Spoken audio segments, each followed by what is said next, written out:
য'ত প্ৰত্যেক ঘৰতে আছে সেনা। বহুত শক্তিশালী দেশ আছে, কিন্তু তাৰ ভিতৰত ভাৰতবৰ্ষ অন্যতম। ভাৰতক শক্তিশালী দেশ হিচাপে প্ৰতিষ্ঠা কৰাত ইয়াৰ সৈনিকসকলৰ অৱদান আটাইতকৈ গুৰুত্বপূৰ্ণ।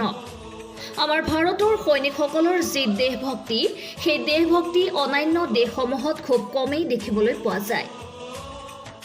যাৰ বাবে অন্যান্য দেশসমূহৰ সৈনিকসকলক ভাৰতত প্ৰশিক্ষণ ল'বলৈ পঠিওৱা হয়। আজি আমি আলোচনা কৰিবলৈ ওলাইছো ভাৰতৰ সৈনিকসকলৰ দেশভক্তিৰ এনে এক উদাহৰণ, যিয়ে আপোনাৰ মনত আমাৰ দেশৰ সৈনিকসকলৰ প্ৰতি শ্ৰদ্ধা দুগুণ বৃদ্ধি পাব। আপুনি শুনি আচৰিত হ'ব, ভাৰতৰ এখন ৰাজ্যত এনে এখন গাঁও আছে, যি গাঁৱৰ প্ৰত্যেক যুৱকেই ভাৰতীয় সৈন্যবাহিনীত যোগদান কৰে। অন্ধ্ৰপ্ৰদেশৰ এই গাঁওখনৰ নাম মাল্লাৰেড্ডি গাঁও। আচলতে এই গাঁওখন এখন মুছলিম গাঁও আৰু ইয়াত 84টা পৰিয়ালে বাস কৰে।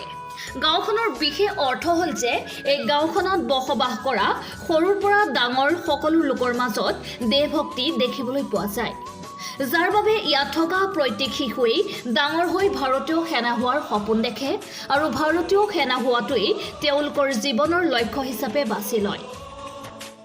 ইয়াৰ যুৱকসকলে উচ্চ শিক্ষা গ্ৰহণ কৰে যদিও নিজৰ মাজত থকা দেশভক্তিৰ বাবে তেওঁলোকে ভাৰতীয় সৈন্যবাহিনীত যোগদান কৰে।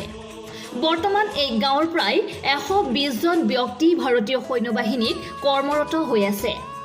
এনেধৰণে বহু দশক ধৰি এই গাঁৱৰ ব্যক্তিসকলে ভাৰতীয় সৈন্যবাহিনীক শক্তিশালী কৰাত অৱদান আগবঢ়াই আহিছে।